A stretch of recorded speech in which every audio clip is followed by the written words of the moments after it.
ابن زیاد نے جب امام مسلم بن عقیل اور آپ کے دونوں صاحبزادوں کو شہید کر دیا، لیکن چونکہ امام مسلم بن عقیل امام علی مقام کی بارگاہ میں اپنا خط بھیج چکے تھے کہ جس میں آپ نے کوفیوں کی نیک نیتی کا بیان ظاہر کیا تھا اور ہزارہ افراد کا حلقہ بیعت میں داخل ہونے کا بھی تذکرہ فرمایا تھا، جس کے پیش نظر امام علی مقام نے سفر عراق کا ارادہ فرما لیا۔ حالانکہ پچھلے واقعات کی روح سے کثیر صحابہ اکرام، جلیل القدر صحابہ اکرام، جن میں حضرت جابر، حضرت ابن عباس، ابن عمر، ابو واقد لیثی اور دیگر جلیل القدر اصحاب رضوان اللہ تعالی علیہم اجمعین نے آپ کو اس سفر کو اختیار کرنے سے بہت روکا، منع کیا، اصرار کیا اس بات پر، لیکن اب بظاہر کوفیوں کی ہزارہ درخواستیں جو امام کو موصول ہوئی تھیں ان کو رد کرنے کی بظاہر کوئی وجہ نظر نہیں آ رہی تھی، جبکہ حقیقتاً اگر دیکھا جائے تو آہستہ آہستہ امام علی مقام کی شہادت اور حدیث نبوی صلی اللہ تعالی علیہ وسلم کے پورے ہونے کا وقت بھی قریب ہو رہا تھا، جس کے سبب آپ نے رائے حق کے لیے عراق کے سفر کو منتخب فرمایا اور اپنے کنبے کو اپنے ساتھ لیا کہ جن میں کل 82 افراد، کل 82 نفوس شامل تھے، اور آپ نے سفر عراق کا ارادہ فرما لیا۔ جانے سے قبل اس پورے کنبے نے، اس پورے لشکر نے مسجد الحرام میں کعبۃ اللہ کا طواف فرمایا۔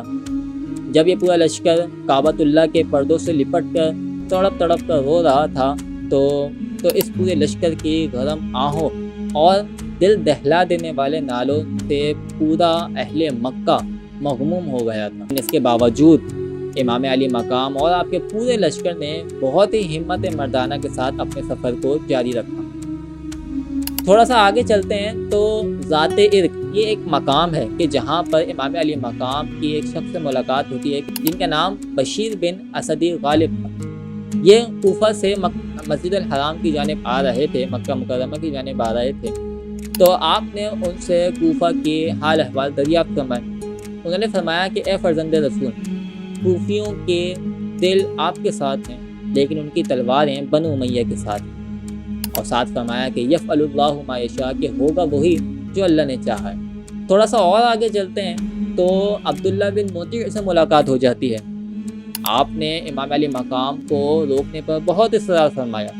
لیکن آپ نے فرمایا، امام علی مقام فرماتے ہیں کہ لن یصیبنا الا ما کتب اللہ لنا، کہ ہرگز ہمیں کوئی مصیبت نہیں پہنچے گی سوائے اس کے کہ جو اللہ تبارک و تعالی نے ہمارے لیے مقدر فرما دی ہے۔ لہٰذا آپ نے اپنے سفر کو جاری رکھا۔ آدھے سے زیادہ جب سفر مکمل کر لیا تو آپ کو امام مسلم بن عقیل اور آپ کے دونوں فرزندوں کی شہادت کی خبر موصول ہوتی ہے کہ جس پر پورے قافلے کا دل بہت زیادہ مغموم ہو جاتا ہے، بہت زیادہ غمگین ہو جاتا ہے۔ ایک وقت تو یوں خیال آتا ہے کہ ہمیں اس سفر کو ترک کر دینا چاہیے، لیکن پھر اس خیال کو بھی ترک کر دیا جاتا ہے اور اپنے سفر کو جاری رکھا جاتا ہے،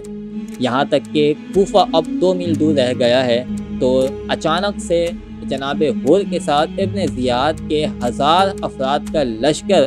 اس پورے قافلے کا راستہ روک لیتا ہے۔ وہ پورا کا پورا لشکر جدید ہتھیار سے لیس تھا۔ جناب ہور نے امام علی مقام کی بارگاہ میں کہا کہ ابن زیاد کی طرف سے مجھے بھیجا گیا ہے اور کہا گیا ہے کہ اس پورے لشکر کو میں ابن زیاد کے پاس لے کر آؤں۔ امام علی مقام نے وہاں پہ فرمایا کہ اے کوفیوں، اگر تم لوگ اب بھی اپنی بات پر قائم ہو اور تم لوگ چاہتے ہو کہ میری بیعت کر لو تو مجھے اپنے شہر میں آنے کی اجازت دے دو، لیکن اگر تم لوگ اپنی بات سے پھر چکے ہو تو مجھے بتا دو، میں ابھی یہیں سے واپس لوٹ جاتا ہوں، اپنے وطن واپس چلا جاتا ہوں۔ جناب ہن نے کہا کہ ابن زیاد کے حکم کے مطابق میں نہ تو آپ کو واپس جانے دے سکتا ہوں نہ ہی آگے جانے دے سکتا ہوں، لہٰذا مجبوراً اہل بیت رسالت صلی اللہ تعالی وسلم کے پورے لشکر کو کوفہ سے ہٹ کر کربلا کی زمین پر نزول فرمانا پڑا۔ یہ 2 محرم 62 ہجری چل رہا ہے۔ امام علی مقام امام حسین رضی اللہ تعالی عنہ کو کربلا کی زمین سے واقفیت ہو گئی تھی اور ان کو معلوم ہو گیا تھا کہ یہ وہی جگہ ہے جہاں پر اہل بیت رسالت کو راہ حق میں خون کی ندیاں بہانی ہوتی۔ یہ سامنے وہی کوفی تھے کہ جو ہمیشہ سے امام علی مقام کی راہ کو تکتے تھے، آپ کے دیدار کے ہمیشہ سے متمنی رہا کرتے تھے، آپ کے دیدار کے مشتاق تھے، لیکن جب اس معزز مہمان نے ان کے شہر میں تشریف آوری فرمائی تو ان بدبختوں نے نہ تو آپ کو شہر میں داخل ہونے دیا، نہ ہی ان کو اپنے شہر واپس جانے دیا، لہٰذا مجبوراً آپ کو کھلے آسمان کے نیچے اپنا پڑاؤ ڈالنا۔ اتنی دیر میں امام علی مقام کی خدمت میں ابن زیاد کا ایک مکتوب آتا ہے۔ مطالبہ تھا کہ یزید کی بیعت کر لی جائے، لیکن امام علی مقام نے اس خط کو پڑھ کر کہا کہ میرے پاس اس کا کوئی جواب نہیں ہے۔ لہٰذا جیسے ہی یہ بات ابن زیاد کو معلوم ہوئی، لہٰذا اس نے فوراً عسکری فوجیں ترتیب دینے کا نوٹیفیکیشن جاری کیا اور ان کا سربراہ عمر بن سعد کو بنایا کہ جو اس وقت رے کے گورنر تھے۔ رے وہ علاقہ تھا کہ جو آج کے جو ایران ہے اس کا دارالسلطنت تہران اس وقت رے کا علاقہ کہلایا کرتا تھا۔ اس کے گورنر عمر بن سعد کو اس لشکر کا سربراہ بنایا۔ عمر بن سعد یہ بات جانتے تھے کہ فرزند رسول کون ہے۔ عمر بن سعد تو کیا، کوفیوں میں سے ہر شخص اس بات کو خوب جانتا تھا کہ اہل بیت رسالت کون ہے، ہم کس سے جنگ کرنے جا رہے ہیں۔ عمر بن سعد نے قتال انگیزی سے اپنے آپ کو روکنا بھی چاہا، لیکن ابن زیاد نے ان کو مجبور کیا اور کہا کہ تم سے تمہاری وزارت چھین لی جائے گی اگر تم جنگ پر آمادہ نہیں ہوئے۔ لہٰذا عمر بن سعد جنگ پر آمادہ ہو گئے، صرف اور صرف دنیاوی لالچ اور وزارت کی خاطر۔ لہٰذا اب 22,000 کا لشکر کل 82 افراد کے مقابلے میں نہر فرات کے دوسری طرف آ کر پڑاؤ ڈال دیتا ہے۔ حیرت ناک بات یہ تھی کہ آپ کو آج سے پہلے ایسی جنگ کی مثال کہیں نہیں ملے گی کہ جس میں کل 82 افراد، کل 82 افراد کے جن میں بیویاں بھی شامل ہیں، بچے بھی شامل ہیں اور بیمار بھی شامل ہیں، اور ان کے مقابلے میں 22,000 کا لشکر ابن زیاد نے بھیجا۔ آخر یہ ابن زیاد ان نفوس کو سمجھتا کیا تھا؟ ان کی شجاعت سے یہ لوگ کتنا ڈرتے تھے، ان کے مقام و مرتبے کو یہ لوگ اتنا سمجھتے تھے کہ ان کے حوصلے پست ہو رہے تھے، جنگ سے یہ لوگ پیچھے ہٹ رہے تھے۔ مجبوراً ان کو یہ تدبیر اختیار کرنا پڑی کہ امام علی مقام پر اور ان کے کنبے پر نہر فرات کا پانی بھی بند کر دیا، جس کی وجہ یہ تھی کہ ان کی قوت ضعف کی انتہا کو پہنچ جائے اور یہ لوگ گھٹنے ٹیکنے پر مجبور ہو جائیں۔ اہل بیت رسالت صلی اللہ تعالی وسلم پر بانی بند کرنے والے اکثر افراد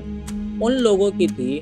اکثر افراد وہ لوگ تھے کہ جنہوں نے ہزار ہاں درخواستیں امام علی مقام کی بارگاہ میں بھیجی تھیں کہ آپ ہمارے شہر تشریف لائیں،